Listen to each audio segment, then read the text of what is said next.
সালাম বনি ইসরাইলকে বলল, চলো আমরা জিহাদ করি। তারা বলল, না, আমরা জিহাদ করব না। তখন মুসা আলাইহিস সালাতু ওয়াস সালাম তাদেরকে নিয়ে সেখানেই থাকলেন। সিনাই উপত্যকার মধ্যে তাদেরকে নিয়ে অবস্থান করলেন। কোন কোন তাফসীরের মধ্যে এটার নাম আসছে তিহ। বলেন কি আসছে? তিহ, এরকম নাম। তো যাই হোক, সিনাই এলাকার মধ্যে আল্লাহ তাদেরকে রাখলেন। ওই এলাকাতেই মুসা আলাইহিস সালাতু ওয়াস সালামের ইন্তেকাল হয়েছে। মুসা আলাইহিস সালামের ইন্তেকালের পর আল্লাহ তাআলা মুসা আলাইহিস সালামের খাদেম ইউশাকে নবুয়ত দান করলেন। সুবহানাল্লাহ। তাহলে এখন নবীর নাম হলো ইউশা। কি নাম? ইউশা।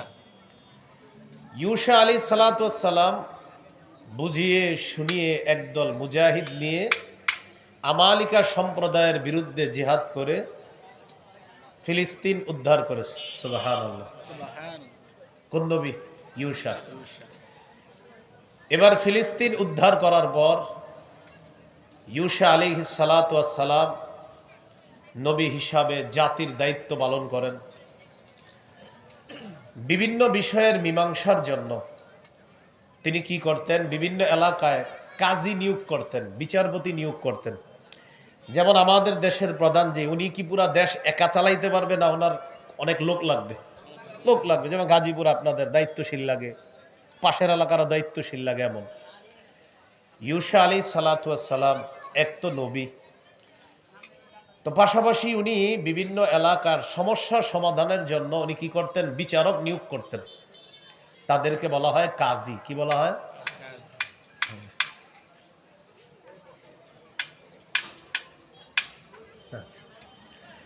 তো ওই যুগটাকে বলা হয় কাজীদের যুগ। ওই যুগকে কিসের যুগ বলা হয়?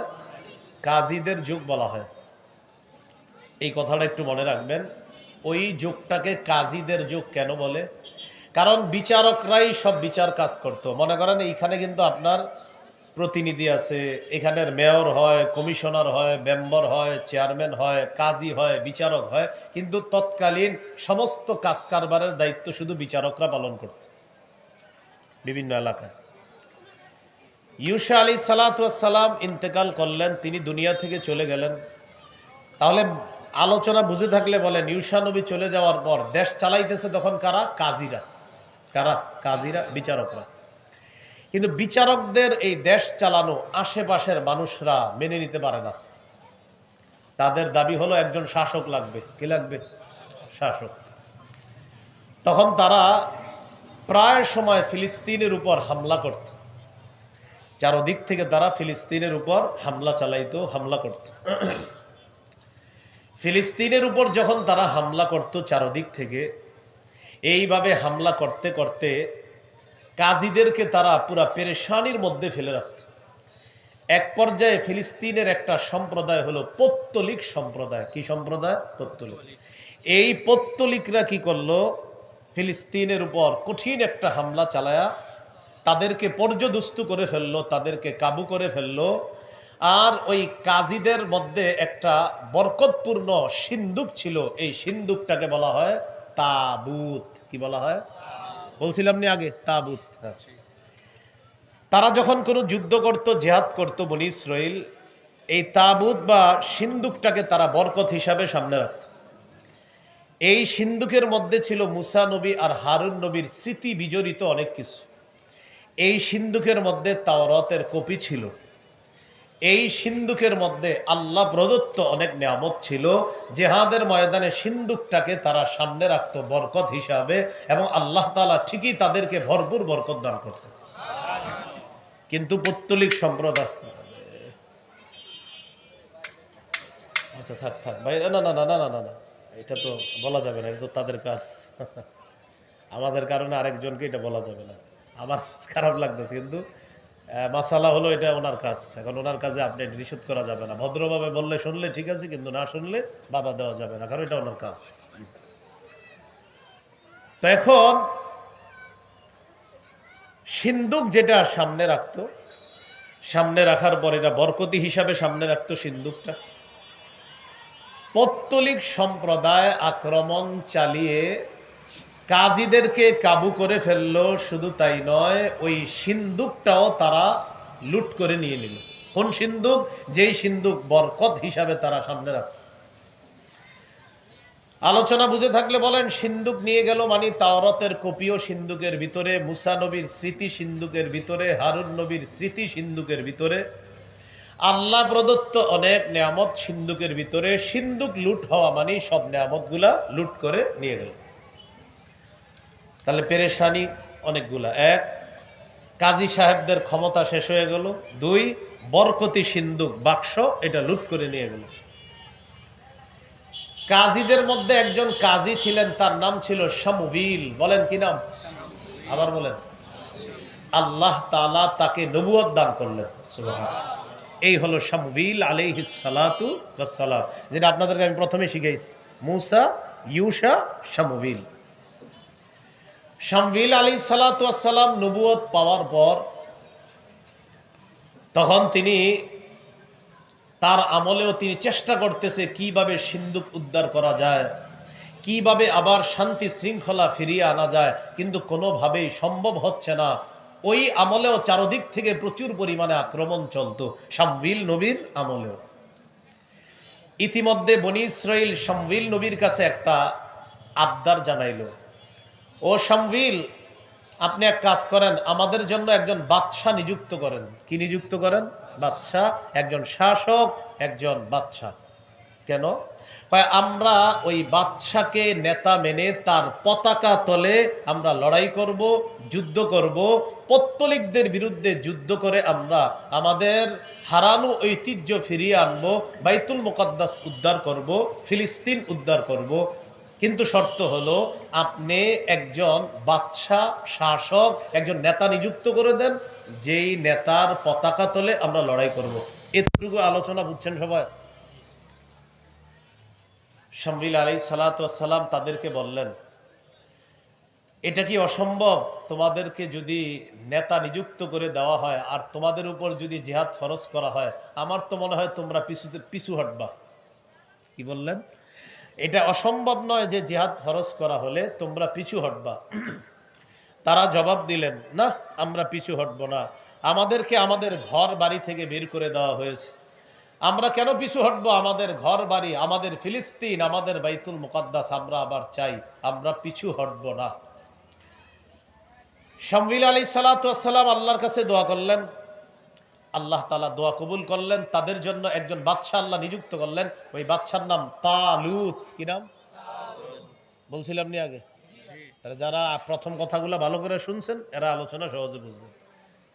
তাহলে গেল মুসা, গেল ইউশা, গেল শামউইল, গেল তাবুত।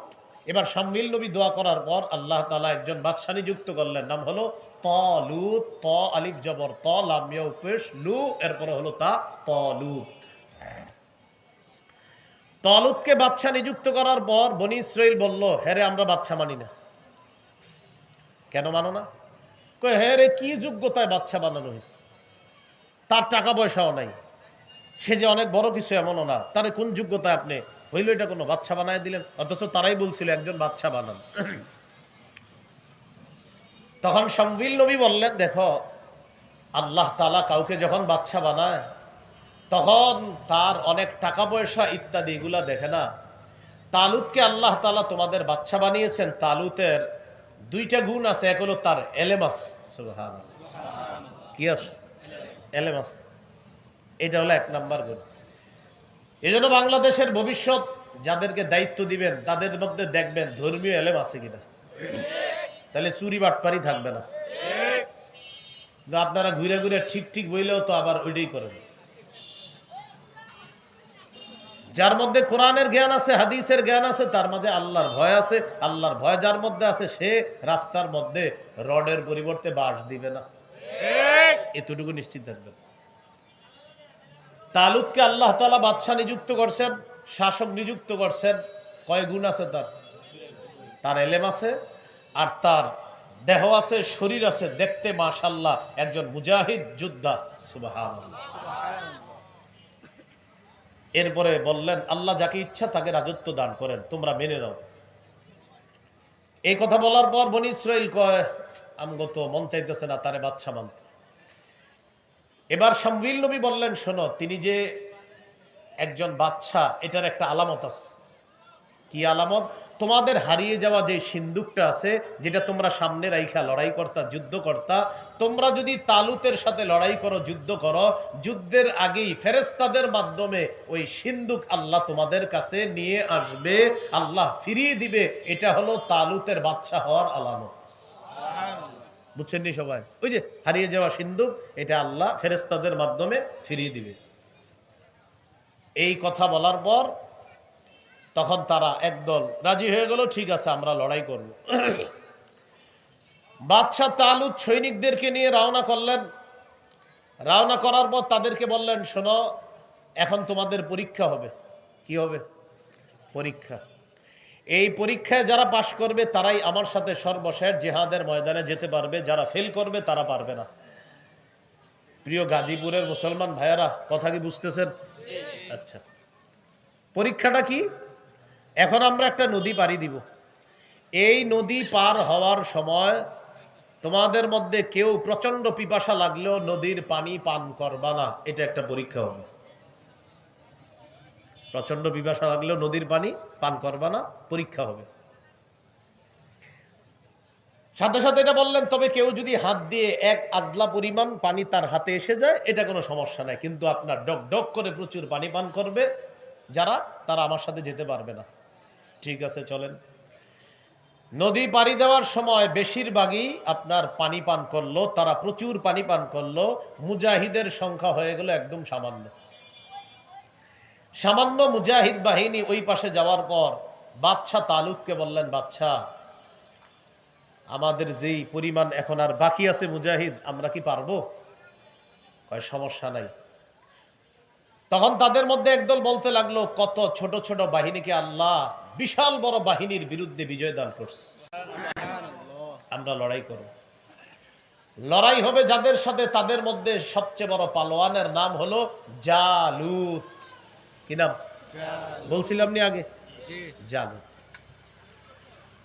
লড়াইয়ের ময়দানে গেছে, যাওয়ার পর লড়াই চলতেছে, বনি ইসরাইল আর জালেমদের মাঝে লড়াই চলতেছে। বাইতুল মুকাদ্দাস, ফিলিস্তিন পুনরুদ্ধারের লড়াই চলতেছে। তবে লড়াই করতে করতে মোটামুটি ভাবে তালুত বাহিনী লড়াইয়ে এগিয়ে থাকলেও একজনের মোকাবেলা করার জন্য কেউ সাহস করতেছে না, তার নাম হলো জালুত। কি নাম? বড় পালোয়ান। সে প্রতিদিন মাঠে এসে বলে, কোথায় বনি ইসরায়েলের কে আসো, আসো আমার সাথে আসো। একজনও সাহস করে না। মুজাহিদ বাহিনীর মধ্যে দাউদ আলাইহিস সালামের দুই ভাই ছিল। সুবহানাল্লাহ। কোন নবী? দাউদ নবীরা তিন ভাই ছিলেন। দাউদ নবীর দুই ভাই গেছে জেহাদের ময়দানে। দাউদ নবী সবার ছোট, তিনি জেহাদে যান নাই। বাবার খেদমত করার জন্য তিনি রয়ে গেছে। বাবা হঠাৎ যখন দেখছে যে সন্তানরা অনেক দিন হয়ে গেছে ফিরে আসতেছে না, ইতিমধ্যে বাবা হযরত দাউদকে বললেন, দাউদ তুমি একটু যাও তো, গিয়ে তোমার ভাইদের খোঁজ খবর নাও। দাউদ নবী তার ভাইদের খোঁজ খবর নিতে গিয়ে দেখে কি ময়দানের মধ্যে লড়াই চলতেছে। তালুত বাহিনী লড়াইয়ে এগিয়ে থাকলেও একজনের শক্তির কাছে সবাই ভয়ে ভীত সন্ত্রস্ত অবস্থায় আছে। সে একজন লড়াকু সৈনিক হলো জালুত। তার বিরুদ্ধে লড়াই করার জন্য কেউ এগিয়ে আসতেছে না। দাউদ আলাইহিস সালাম একজন নওজোয়ান, মাত্র উঠতি বয়সী একজন যুবক। দাউদ নবী এই অবস্থা দেখা বাদশাহ তালুতের কাছে গেছে, মানে যিনি নেতা তার কাছে গেছে। যাওয়ার পর বললেন, বাদশাহ আপনি অনুমতি দিলে জালুতের বিরুদ্ধে আমি একটু লড়াই করতে পারি। আপনি অনুমতি? আরে তুমি কি ছোট মানুষ, হ্যাঁ পারবা না। বাহিনীর কেউ রাজি হচ্ছে না, খোদ বাদশাহ রাজি হচ্ছে না। না না, তাকে পাঠানো যাবে না। দাউদ আলাইহিস সালাম পিরাপিরি করতে লাগলেন, আপনি একটু অনুমতি দেন। আর আমিরের অনুমতি ছাড়া তো কাজ করাও যাবে না, অনুমতি দেন। শেষমেশ দাউদ নবীকে অনুমতি দিলেন। দাউদ আলাইহিস সালাম জালুতের বিরুদ্ধে গেলেন। যাওয়ার পর একটা পাথর নিলেন, আল্লাহর হুকুমে জালুতের মাথা বরাবর পাথর মারলো। ওই পাথর গিয়ে জালুতের মাথার ভিতরে ঢুকে গেছে। জালুত মাটিতে পড়ে গেছে। দাউদ আলাইহিস সালাম তরবারি দিয়ে জালুতকে দুনিয়া থেকে একবারে চিরতরে বিদায় করে দিয়েছে। আল্লাহ তাআলা দাউদ আলাইহিস সালামকে পরবর্তীতে বাদশাহী দান করলেন, এলেম দান করলেন, প্রজ্ঞা দান করলেন। পাশাপাশি আল্লাহ তাআলা তাকে একজন নবী হিসাবে কবুল করবেন। এই হলো আলোচনার সারাংশ। এবার শোনেন মন দিয়ে। আল্লাহ তাআলা বলেন, আলাম তারা ইলাল মালাঈ মিন বানি ইসরাঈলা মিন বা'দি মূসা। নবী, আপনি কি দেখেছেন, চিন্তা করেছেন? আপনি কি তাদের ব্যাপারে চিন্তা করেছেন? মূসা আলাইহিস সালামের পরবর্তী বনী ইসরাইল সম্প্রদায়ের ওই লোকদেরকে নিয়ে কি আপনি চিন্তা করে দেখেননি? তাদেরকে নিয়ে গবেষণা করেননি?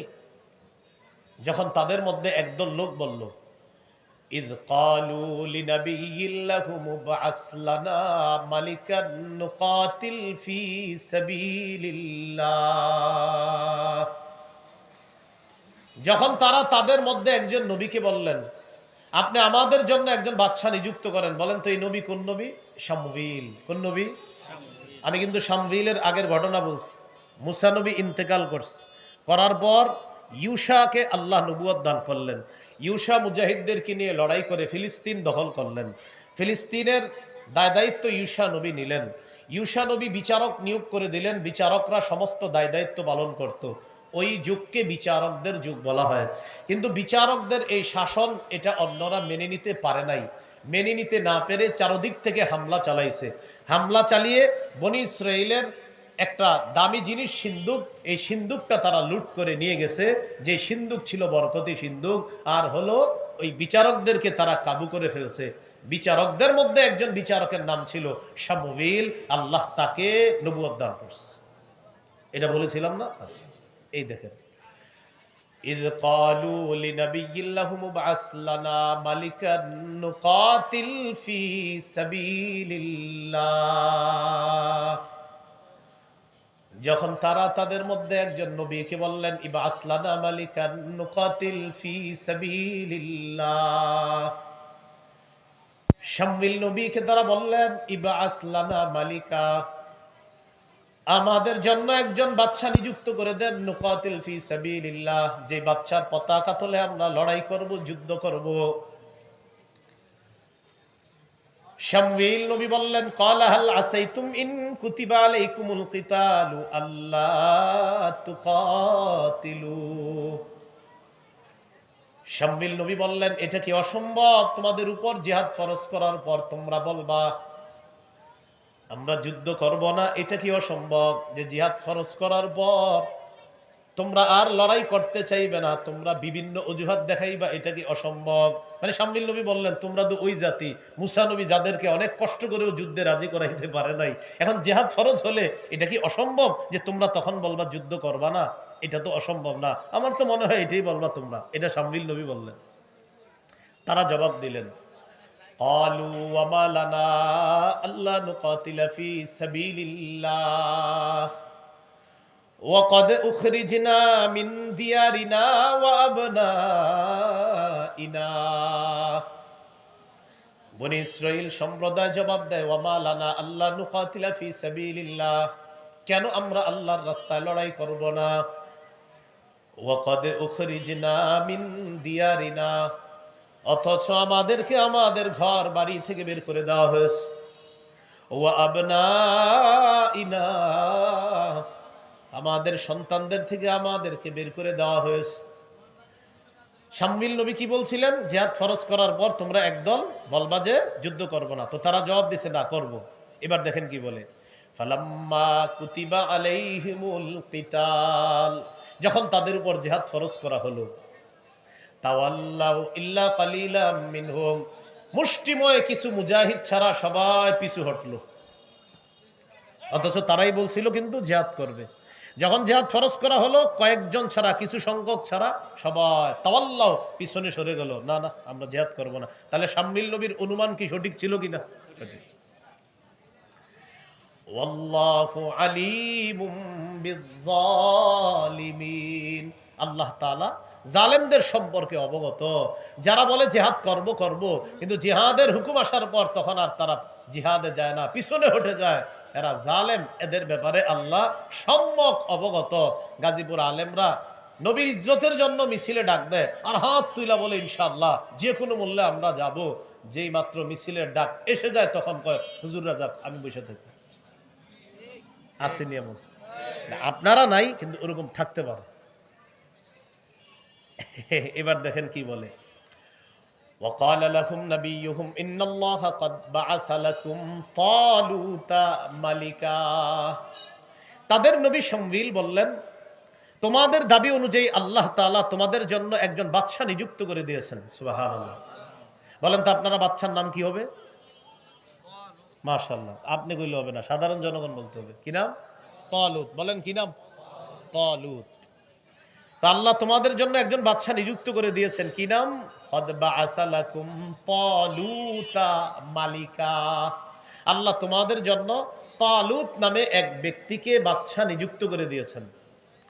এখন তারা কি বলে দেখেন, ক্বালু আন্না ইয়াকুনু লাহুল মুলকু আলাইনা ওয়া নাহনু আহাক্কু বিল মুলকি ওয়া লাম ইউতা মিনহু বিল মুলকি মিনহু ওয়া লাম ইউতা সাআতাম মিনাল মাল। তারা বলল, আন্না ইয়াকুনু লাহুল মুলকু আলাইনা, আমাদের উপর তার রাজত্ব কিভাবে হয়, সে কিভাবে বাদশাহী পায়। ওয়া নাহনু আহাক্কু বিল মুলকি মিনহু, তার চাইতে রাজত্ব পাওয়ার বেশি যোগ্য আমরা। বনি ইসরাইল বলল, সে কিভাবে রাজত্ব পায়, আমরা বেশি রাজত্ব পাওয়ার যোগ্য। ওয়ালাম ইউতা সাআতাম মিনাল মাল, তাকে তো বেশি সম্পদও দেওয়া হয় নাই, সম্পদের প্রাচুর্যও তাকে দেওয়া হয় নাই। এই যুগে দেখেন, আপনি নেতা হইতে গেলে টাকা খরচ করা লাগে, আর আপনারা ঠিক একদল লোক অপেক্ষায় থাকেন যে আমি কত কইরা পাবো এক একজনের কাছে। অথচ এটা নেতৃত্বের গুণ না। কি করবে হেরাও দেখে আপনি করে খাওয়াইলে আপনারা ঠিকই খান। ওয়ালাম ইউতা সাআতাম মিনাল মাল, বনি ইসরাইল বলল নেতৃত্বের যোগ্য আমরা, তাকে সম্পদের প্রাচুর্য দেওয়া হয় নাই, তার মানে তাদের দাবি অনুযায়ী সম্পদওয়ালা হইলে নেতা হবে। নবী জবাব দিলেন, ক্বালা ইন্নাল্লাহা আসতাফাহু আলাইকুম ওয়া যাদাহু বাসতাতান ফিল ইলমি ওয়াল জিসম। নিশ্চয়ই আল্লাহ তালুতকে তোমাদের উপর নির্বাচন করেছেন। ওয়া যাদাহু বাসতাতান ফিল ইলমি ওয়াল জিসম, আল্লাহ তাআলা তাকে এলেমে এবং শরীরে ভরপুর দান করেছেন। জাদা, তাকে অনেক বেশি দিয়েছেন আল্লাহ।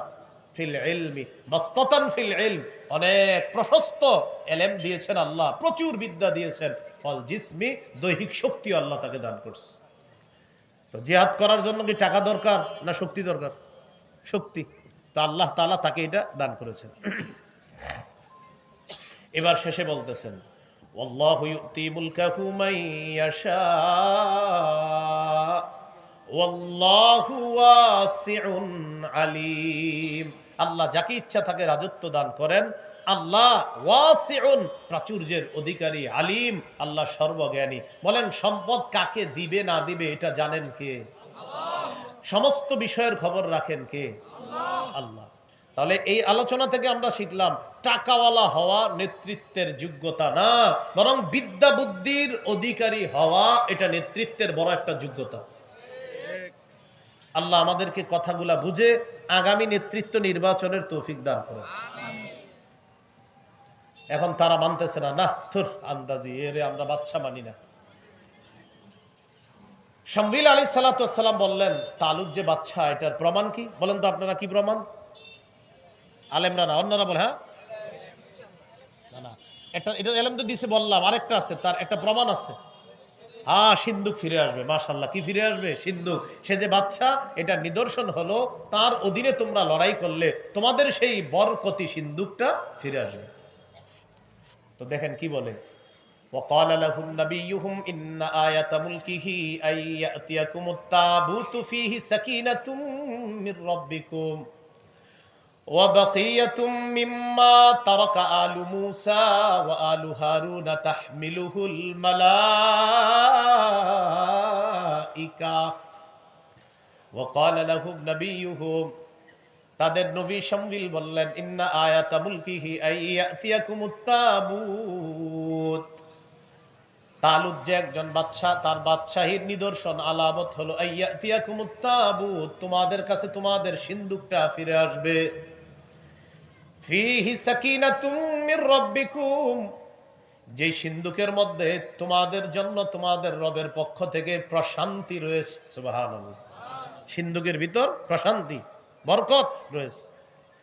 ওয়া বাকিয়াতুম মিম্মা তারাকা আলু মূসা ওয়া আলু হারুন তাহমিলুহুল মালাইকা। মূসা নবী আর হারুন নবীর রেখে যাওয়া স্মৃতি রয়েছে ওই সিন্দুকের মধ্যে। তাহমিলুহুল মালাইকা, এই সিন্দুক ফেরেশতারা বহন করে নিয়ে আসবে। সুবহানাল্লাহ। ইন্না ফি যালিকা লাআয়াতাল লাকুম ইন কুনতুম মুমিনিন, যদি তোমরা মুমিন হও এতে তোমাদের জন্য নিদর্শন রয়েছে, যদি তোমরা ঈমানদার হও এতে তোমাদের জন্য নিদর্শন রয়েছে। তাহলে আমরা এতটুকু পর্যন্ত বুঝলাম, তালুতকে আল্লাহ বাদশা বানায়া দিলেন। বাদশাহীর তার যোগ্যতা ছিল, তার জ্ঞান আছে, তার এলেম আছে, মাশাআল্লাহ দৈহিক শক্তি আছে। আল্লাহ তাআলা তাই তাকে শাসক বানাইলেন, নেতা বানাইলেন, যুদ্ধে নেতৃত্ব দেওয়ার জন্য আল্লাহ তাকে নির্বাচিত করলেন। বনী ইসরাইল বিষয়টা মেনে নিতে পারছে না, তখন শামউইল নবী তাদেরকে বললেন, দেখো তিনি যে একজন বাদশা, তার আরেকটা প্রমাণ হলো তোমাদের সেই হারিয়ে যাওয়া লুট করা যে সিন্দুকটা আছে, যে সিন্দুক আসদুদি সম্প্রদায় লুট করে নিয়েছিল। ওইটা বলি নাই, কোন সম্প্রদায়? ওই যে পত্তলিকরা হামলা চালায় নিছে না, ওই পত্তলিকদের মধ্যে একটা সম্প্রদায় ছিল আসদুদি। কি নাম? ওই আসদুদিরা সিন্দুকটা লুট করে নিয়ে গেছিল। ওই সিন্দুক, লুট হয়ে যাওয়া সিন্দুক, এটা আবার তোমাদের কাছে ফিরে আসবে। কিভাবে জানো? ফেরেশতারা বহন করে এটা তোমাদেরকে দিয়ে যাবে। তাহলে এখন বাদশা কি হলো? তালুত। বলেন কে? তালুত। তালুত বাদশা হলেন, তাদের তাবুত ফিরে আসছে। সুবহানাল্লাহ। তালুতের নেতৃত্বে তারা রওনা করছে, তারা জিহাদ করবে। আলহামদুলিল্লাহ, আল্লাহ তাআলা তাদের ওই হারিয়ে যাওয়া, লুট হয়ে যাওয়া সিন্দুক আল্লাহ ফিরিয়ে দিছে। তাহলে তালুত পাইলাম, তাবুত পাইলাম। তালুত, তাবুত। বলেন তালুত, তাবুত। তালুত মানে বাদশা তালুত, আর তাবুত মানে সিন্দুক। তাবুত মানে কি? সিন্দুক। রয়ে গেল দুইটা, জালুত আর দাউদ। বলেন জালুত, দাউদ। তাহলে তালুত হলেন বাদশাহ, তাবুত হলো বরকতি সিন্দুক। এবার বাদশাহ তালুত, যিনি জিহাদের ময়দানে নেতৃত্ব দিবেন, তাদেরকে নিয়ে রওনা করলেন, সৈন্যদেরকে নিয়ে।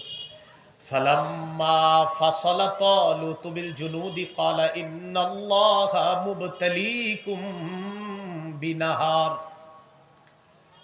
তালুত যখন সৈন্যদেরকে নিয়ে রওনা করলেন, করার পর তাদেরকে বললেন, নিশ্চয়ই আল্লাহ তাআলা তোমাদেরকে নদী দিয়ে পরীক্ষা করবে। নদী কি দিয়ে? আল্লাহ তাআলা তোমাদেরকে নদী দিয়ে পরীক্ষা করবেন। ফামান শারিবা মিনহু ফালাইসা মিন্নী, যারা নদীর পানি পান করবে তারা আমার দলভুক্ত নয়। যারা নদীর পানি পান করবে তারা আমার দলভুক্ত নয়। وَمَنْ لَمْ يَطْعَمْهُ فَإِنَّهُ مِنِّي إِلَّا مَنِ اغْتَرَفَ غُرْفَةً بِيَدِهِ। আর যারা নদীর পানি আস্বাদন করবে না, তবে হাতের এক আজলা পরিমাণ পানি যদি এসে যায় সেটা ভিন্ন কথা, এটা দোষ না। যারা পেট ভরে পানি পান করবে না, আস্বাদন করবে না, তারাই হবে আমার সাথে দলভুক্ত মুজাহিদ বাহিনী। তাহলে বাহিনীর সবাই যে টিকবে এমন না, নদী পাড়ি দেওয়ার পর সিলেক্টেড হবে কারা কারা জিহাদে যাবে। এখানে একটা বিষয় বুঝেন, আল্লাহ তাআলা এই পরীক্ষা কেন নেবেন? এই পরীক্ষা এই কারণে নেবেন, আল্লাহ দেখবেন আমিরের আনুগত্য কতটুকু করে তারা। কার আনুগত্য? বলেন কার আনুগত্য? আমিরের আনুগত্য কতটুকু করে, এটা দেখার জন্য। আমিরের আনুগত্যের ব্যাপারে মনে রাখবেন, সূরা নিসার 59 নম্বর আয়াতে আল্লাহ বলেন, ইয়া আইয়ুহাল্লাযীনা আমানু আতিউল্লাহ ওয়া আতিউর রাসূল ওয়া উলিল আমরি মিনকুম। হে ঈমানদারগণ, তোমরা আল্লাহর আনুগত্য করো, রাসূলের আনুগত্য করো, ওয়া উলিল আমরি মিনকুম, তোমাদের মধ্যে যারা শাসক, যারা দায়িত্বশীল হবে তাদের আনুগত্য করো। এখানে আমার সাথে বলেন, বলেন আল্লাহ এবং তার রাসূলের আনুগত্য, বলেন নিঃশর্তভাবে করতে হবে। শাসকের আনুগত্য, আমিরের আনুগত্য, দায়িত্বশীলের আনুগত্য নিঃশর্তভাবে করা যাবে না। এখানে শর্ত লাগবে। নিঃশর্তভাবে আনুগত্য হবে আল্লাহর, নিঃশর্তভাবে আনুগত্য হবে মুহাম্মদ সাল্লাল্লাহু আলাইহি সাল্লামের। এরপর যে উলিল আমরি যিনি হবেন, তার আনুগত্য নিঃশর্তভাবে হবে না, সেখানে অনেক শর্ত লাগবে, সেখানে অনেক নীতিমালা লাগবে। শুধু দলিল দিলে হবে না, শর্ত লাগবে, নীতিমালা লাগবে। আপনি মাইরা দিলেন আর বললেন আমিরের আনুগত্য করো, দলিল সূরা নিসার 59 নম্বর আয়াত, তাই আল্লাহর আনুগত্য নিঃশর্ত, নবীর আনুগত্য নিঃশর্ত, উলিল আমরের আনুগত্য শর্ত লাগবে। মন দিয়ে শুনতেছেন নি? আমি বলি, মন দিয়ে শোনেন। মৌলিক কয়েকটা নীতিমালা মনে রাখতে হবে। বলেন, নীতিমালা এক, গুনাহের নির্দেশ দেওয়া না পর্যন্ত, গুনাহের আদেশ দেওয়া না পর্যন্ত, নাফরমানির আদেশ দেওয়া না পর্যন্ত আমিরের আনুগত্য করা যাবে। শর্ত আসেনি? তিনি যতক্ষণ পর্যন্ত নাফরমানির নির্দেশ না দিবে ততক্ষণ আমিরের আনুগত্য, উলিল আমরের আনুগত্য। এটা হলো 1 নম্বর নীতিমালা। নীতিমালা নাম্বার 2, বলেন আমিরের যোগ্যতা, দিনদারিতা, পরহেজগারিতা, আমানতদারিতা, বংশীয় কোনো যোগ্যতা নয়। এটা 2 নম্বর নীতিমালা। উলিল আমরের আনুগত্য করব আমরা, এই জন্য 1 নম্বর নীতিমালা, তিনি নাফরমানির হুকুম না করা পর্যন্ত তার আনুগত্য করব।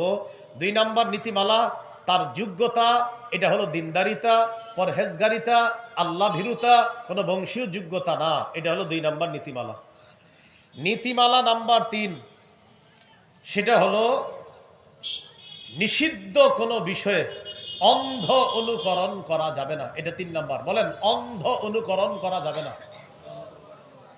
এই 3টা নীতিমালা উলিল আমরের আনুগত্য করার ক্ষেত্রে 3 নীতিমালা মনে রাখতে হবে। 1, শাসক বা আমির বা দায়িত্বশীলের আনুগত্য করার 1 নাম্বার মৌলিক নীতিমালা হলো তিনি নাফরমানির আদেশ না দেওয়া পর্যন্ত তার আনুগত্য করা যাবে।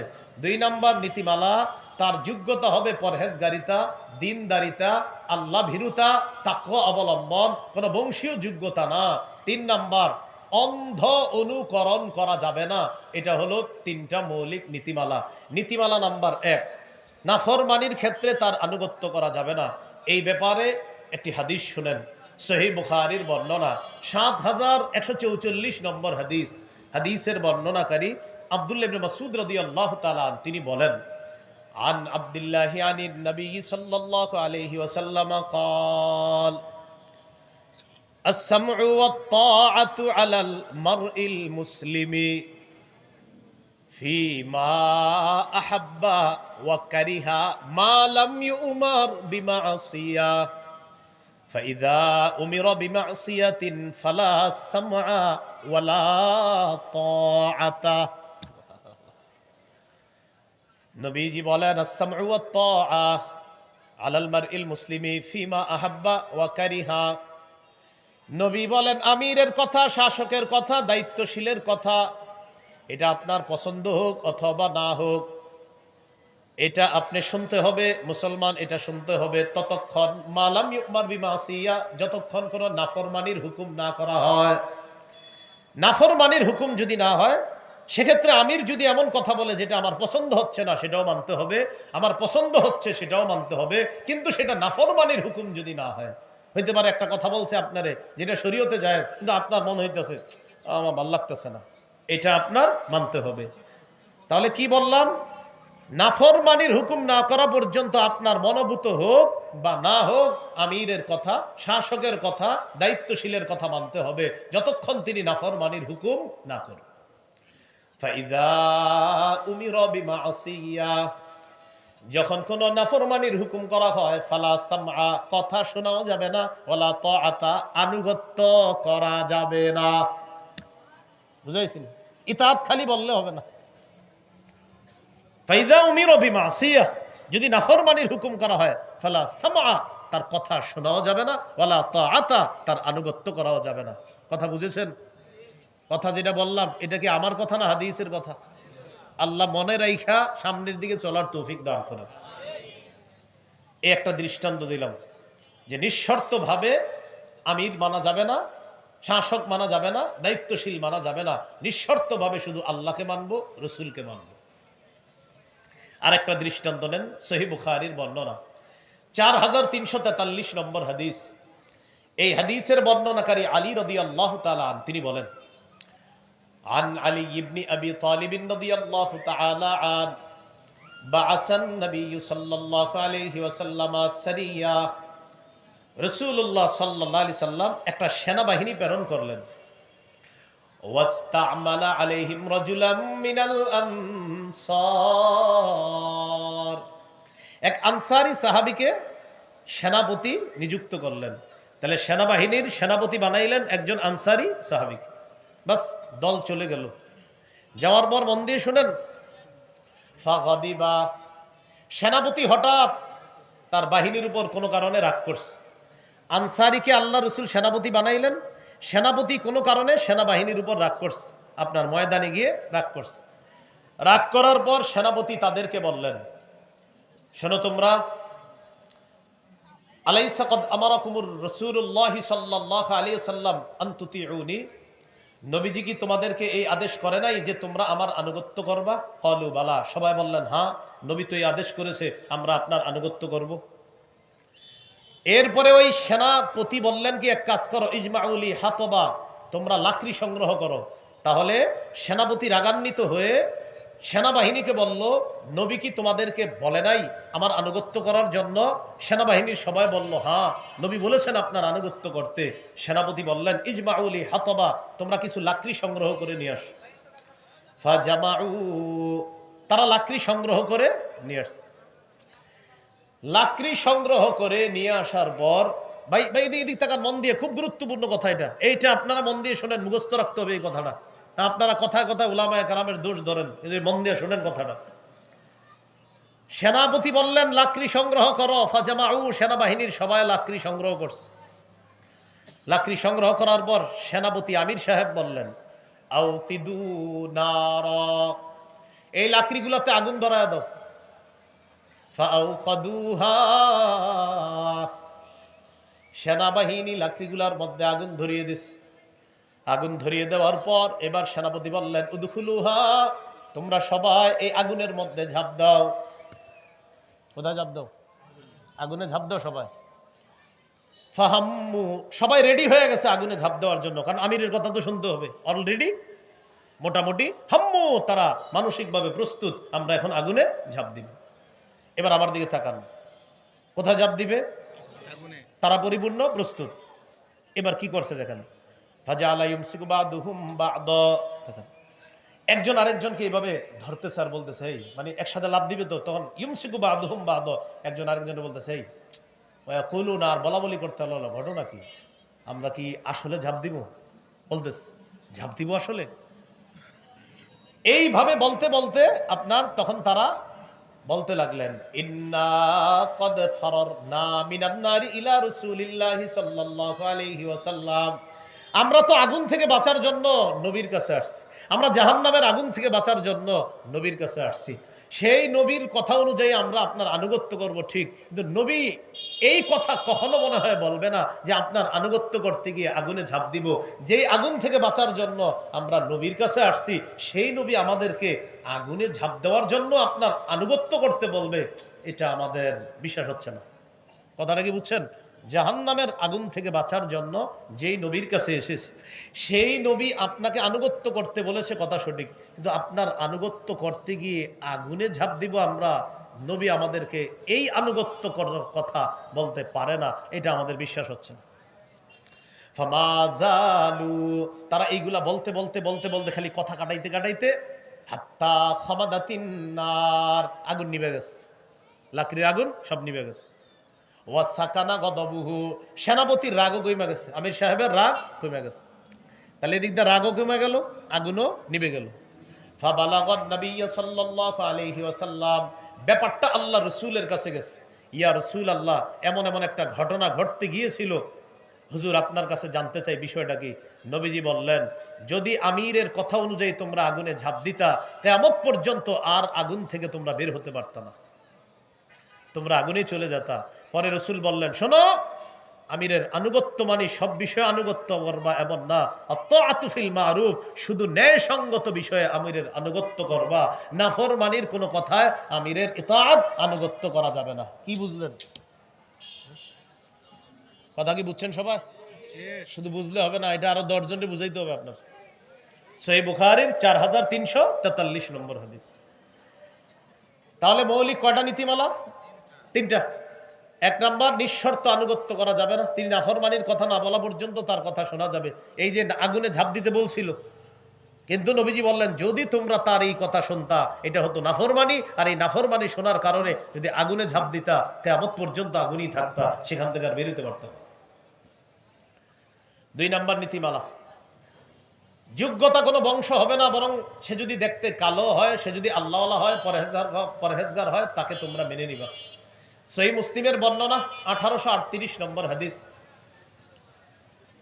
ইয়াহইয়া ইবনে হুসাইন রাহমাতুল্লাহি আলাইহি বলেন, সামিআতু জাদ্দাতি তুহাদ্দিসু আন্নাহা সামিআতিন নবী সাল্লাল্লাহু আলাইহি সাল্লাম, আমি আমার দাদিকে বলতে শুনেছি, আমার দাদি বলেন রাসূল সাল্লাল্লাহু আলাইহি সাল্লাম বিদায় হজের ভাষণে খুতবা দেওয়াকালীন বলেছেন, ইয়াখতুবু ফি হাজ্জাতিল ওয়াদা, বিদায় হজের সময় তিনি খুতবার সময় বলেছেন, শোনো, ওয়ালাবিস্তুমিলা আলাইকুম আবদুন, তোমাদের কোনো দায়িত্বে যদি কোনো গোলামকেও দেওয়া হয়, তোমাদের দায়িত্ব ভার যদি কোনো গোলামকে দেওয়া হয়, তোমাদের দায়িত্ব ভার যদি কোনো গোলামকেও দেওয়া হয়, মুসলিমের অন্য বর্ণনা আসছে উদ্দেশ্য হলো আসওয়াদ, কোনো কালো গোলামকেও যদি দেওয়া হয়, ইয়াকুদুকুম বিকিতাবিল্লাহ, যেই কালো গোলাম আল্লাহর কিতাব অনুযায়ী ফয়সালা করে, রাসূলের সুন্নাহ অনুযায়ী ফয়সালা করে, ফাসমাউ লাহু, সেই কালো গোলাম, কালো শাসক, কালো দায়িত্বশীলের কথা তোমরা কান দিয়ে শোনো, ও আতিউ, তার কথা তোমরা মেনে নাও।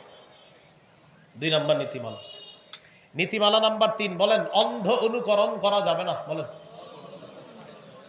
সূরা মাইদা আল্লাহ তাআলা বলেন, ওয়া ইযা কিলা লাহুম তাআলাউ ইলা মা আনজালাল্লাহ ওয়া ইলার রাসূলি ক্বালু হাসবুনা মা ওয়াজাদনা আলাইহি আবাআনা। আল্লাহ তাআলা বলেন, যখন তাদেরকে বলা হয়, ওয়া ইযা কিলা লাহুম তাআলাউ ইলা মা আনজালাল্লাহ, যখন তাদেরকে বলা হয় তোমরা আসো, ইলা মা আনজালাল্লাহ, যা আল্লাহ নাজিল করেছেন, ওয়া ইলার রাসূল, রাসূলের উপর যা নাজিল করেছেন, ইযা কিলা লাহুম, যখন তাদেরকে বলা হয় তাআলাউ আসো, ইলা মা আনজালাল্লাহ, ওই দিকে আসো যা আল্লাহ নাজিল করেছেন, ওয়া ইলার রাসূল, রাসূলের দিকে আসো, ক্বালু, তখন তারা জবাব দেয়, হাসবুনা মা ওয়াজাদনা আলাইহি আবাআনা, আমাদের জন্য যথেষ্ট সেটাই যা আমাদের বাপদাদাদেরকে পেয়েছি। নাউজুবিল্লাহ, আমাদের বাপদাদাদেরকে যেটার বিষয়বর পেয়েছি আমরা, এটাই আমাদের জন্য যথেষ্ট। সূরা মাইদা 104 নম্বর আয়াত, 6 নম্বর পারা, 4 নম্বর পৃষ্ঠা, না 7 নম্বর পারা, 4 নম্বর পৃষ্ঠা, হাফিজি কোরআন মাজিদ অনুযায়ী একদম শুরু আয়াতটা, সূরা মাইদার 104 নম্বর আয়াত। ওয়া ইযা কিলা লাহুম তাআলাউ ইলা মা আনজালাল্লাহ, যখন তাদেরকে বলা হয় আসো, ইলা মা আনজালাল্লাহ, সেদিকে আসো যা আল্লাহ নাজিল করেছেন, ওয়া ইলার রাসূল, রাসূলের দিকে আসো, ক্বালু, তখন তারা বলে, হাসবুনা মা ওয়াজাদনা আলাইহি আবাআনা, আমাদের বাপ দাদাদেরকে যেই কাজে পাইছি এটাই আমাদের জন্য যথেষ্ট। আল্লাহ তাআলা বলেন, আওয়ালাউ কানা আবাউহুম লা ইয়ালামুনা শাইআও ওয়া লা ইয়াহতাদুন, তাদের বাপদাদারা যদি না জানে, তাদের বাপদাদা যদি হেদায়েত না পায়, তাহলেও কি তাদেরকে অনুসরণ করবে তারা? এটা কেমন কথা? তাহলে বলেন তো, বাপ দাদা হেদায়েতের উপর না থাকলে তাদের অনুসরণ করা যাবে? আরো জোরে বলেন। তাহলে আমি যার অনুসরণ করি, উলামায়ে কেরাম যদি বলে তিনি গোমরাহ, তিনি পথভ্রষ্ট, তার অনুসরণ করা যাবে? বুঝছেন না? না বুঝছেন? আল্লাহ আমাদেরকে কথাগুলো বুঝার তৌফিক দান করেন। মনে আসেনি কোথায় আছি আমরা? ভুলে গেছি। পানি যারা পান করবে আমি তালুতের সাথে, তারা থাকবে না। পানি যারা না পান করবে তারা আমার সাথে থাকবে। এখানে আল্লাহ পরীক্ষা নিবে আমিরের কথা কতটুকু মানা যায়। সে আমিরের কথা মানতে গিয়ে বললাম, আমিরের কথা নিঃশর্তভাবে মানা যাবে না, মানতে হবে আল্লাহকে নিঃশর্ত, রসুলকে নিঃশর্ত, আমিরকে শর্ত সহ মানতে হবে। তো যাই হোক, তারা নদী পাড়ি দিচ্ছে। ফাশারিবু মিনহু ইল্লা কালিলাম মিনহু, নদী পাড়ি দেওয়ার সময় সামান্য কিছু মানুষ ছাড়া, মুজাহিদ ছাড়া সবাই পানি পান করছে।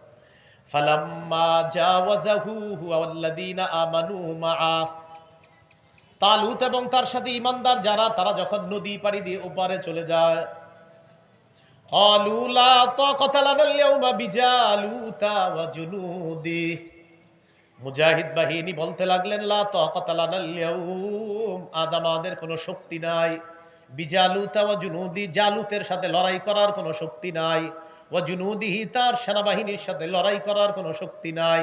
এটা মুজাহিদরা প্রথমে বললেন।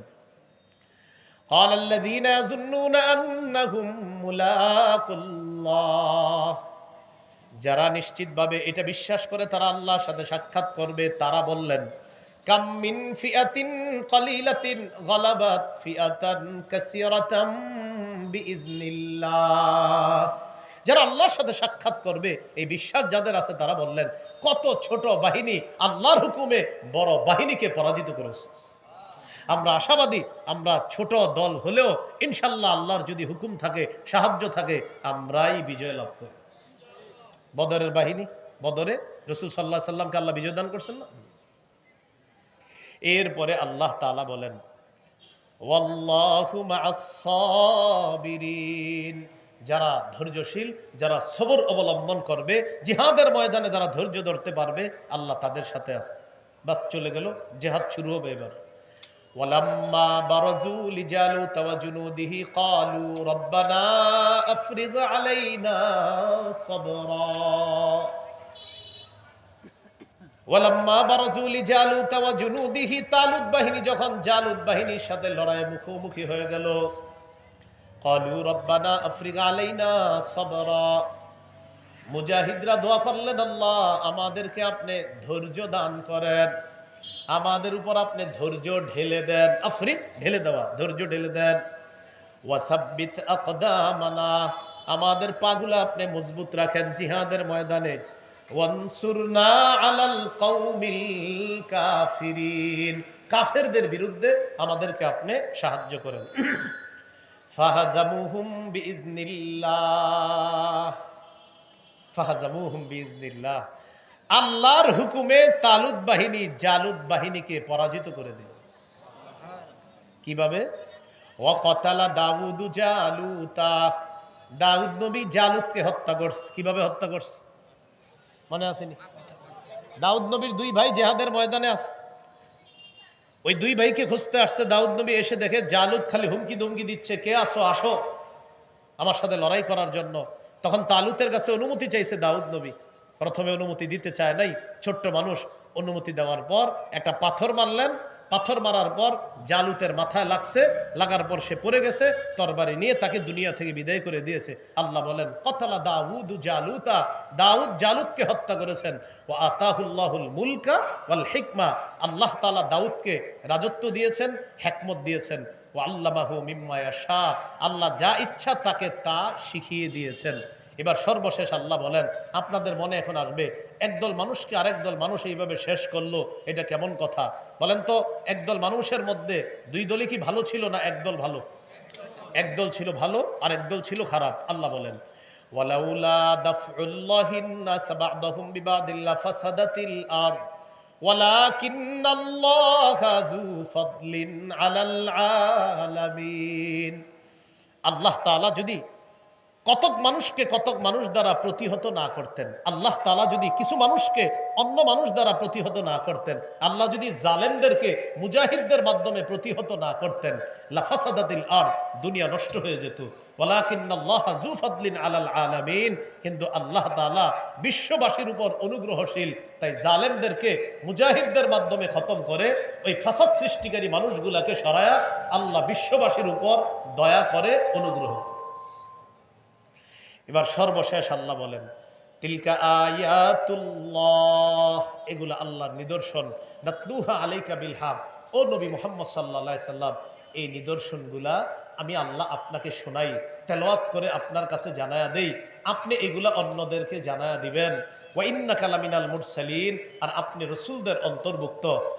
ইহুদিরা এই ঘটনাগুলা বানায়া বানায়া বলে, তো আল্লাহ তাআলা বলেন যে এগুলা ইহুদিরা যে মিথ্যা ঢুকায়, যেন মিথ্যা ঢুকাইতে না পারে, তাই আমি আল্লাহ তাআলা আপনি নবী মুহাম্মদ সাল্লাল্লাহু আলাইহি সাল্লামের মাধ্যমে সঠিক ঘটনাটা কোরআনের মাধ্যমে জাতিকে আমি আল্লাহ জানায়া দিলাম। আল্লাহ তাআলা আমাদের সকলকে যে কথাগুলা শুনলাম বললাম, আমরা যেন কয়েকটা বিষয় গুরুত্ব সহকারে উপলব্ধি করতে পারি। এর মধ্যে একটা হলো রাজত্ব দেয় কে? যোগ্যতা কার আছে না আছে এটা জানেন কে? টাকা পয়সায় কি রাজত্বের মাপকাঠি? বরং এলেম বুদ্ধি বুদ্ধা এটা থাকলে আল্লাহ তাকে রাজত্ব দান করতে পারেন। দ্বিতীয় শিক্ষা, আল্লাহ তাআলার নিদর্শন, বরকতি নিদর্শন, এই বরকত যেই সমস্ত বিষয়গুলো আছে এগুলা যেন আমরা কখনো হাতছাড়া না করি, আল্লাহর নেয়ামতের কদর যেন আমরা করতে পারি। তৃতীয় বিষয় হলো, আল্লাহ যখন কোনো মানুষকে আমিরত্বের দায়িত্ব দেয়, আল্লাহ যখন কাউকে শাসন ক্ষমতা দেয়, আল্লাহ যখন কাউকে পরিচালনার দায়িত্ব দেয়, তাকে আমাদের মানতে হবে। তবে মানার ক্ষেত্রে তিনি আমাদেরকে যখন পরিচালনা করবেন তাকে নিঃশর্তভাবে আমরা মানব না, বরং মৌলিক তিনটা নীতিমালার মাধ্যমে আমরা তাকে মান্য করব। এক, নাফরমানির হুকুম না করলে আমরা তাকে মানব। 2 নম্বর, তিনি যদি যোগ্যতায় দিনদারি পরহেজগার মুত্তাকি হয় আর হেদায়েতের উপর থাকে, তাকে আমরা মানব। 3 নম্বর, তাকে আমরা অন্ধ অনুকরণ করব না, অনুসরণ করব না, যে আমাদের পূর্বপুরুষরাও তাকে মানছে আমরাও মানব না, বিষয়টা এমন না। বরং যুগের হক্কানি উলামায়ে কেরাম যেইভাবে আমাদেরকে মান্যের কথা বলবে, আনুগত্যের কথা বলবে, ইতাআতের কথা বলবে, সেইভাবে আমরা আনুগত্য করব ইনশাআল্লাহ। সর্বশেষ কথা, ছোট বাহিনী যদি আল্লাহর শুধু নুসরত সাহায্য ওই ছোট বাহিনীর সাথে থাকে, এই ছোট বাহিনীকেও বিশাল বাহিনীর সাথে আল্লাহ তাআলা বিজয় দান করেন। আল্লাহ আমাদেরকে কথাগুলা বুঝার, আমল করার তৌফিক দান করেন। আপনারা, আমি যাওয়ার পরে কেউ এখান থেকে যাবেন না, আমার পিছে পিছে কেউ যাবেন না। আমি কিন্তু সবাই দিকে রাখতেছি, আমার পিছে পিছে কিন্তু আপনারা দৌড়াবেন না, আমার এমনি ভিডিও করা নিষেধ। আপনি ছোট ছোট মাহফিলে এতগুলা ক্যামেরা বসান, পরে উস্তাদদের কাছে জবাবদিহিতা করা লাগে। আসার পরে বললে কতবার বলি, এরপরে এতগুলা ক্যামেরা বসান লাগে। ছোট্ট একটা মাহফিলে চারদিক থেকে আইনে একদম সবগুলা বসান, পরে হুজুররা আবার এই ছবি আবার দেখে কয়, কিরে এগুলা কি শুটিং করতে গেছো, এগুলা বলে উস্তাদরা। আমি কি বলছি আপনাদেরকে বলেন? কিন্তু এতগুলা যখন দেখে তখন বলে এখানে কি শুটিং করতে গেছো, এইরকম বলে। আমি তো আপনাদেরকে উপর রাগও করি না কখনো, কিন্তু এতগুলা না হয়ে আর 2-1টা হইলেই তো হয়। ওনারা কি করে, এখানে তো আপনাদের রাস্তা দিকে কম, মাঠ হইলে তো ভরে যেত, আপনারা পুরা দেখতেন যে আরো পুরা অনেক বেশি। এই জন্য আপনারা যারা এগুলো, আপনারা পরামর্শ করে একটু আসবেন যে ভাই আজকে আমি যাইতেছি, তোমরা আইসো না। আপনাদের মাঝে একটা বন্ডিং থাকলে বিষয়টা সুন্দর হয়।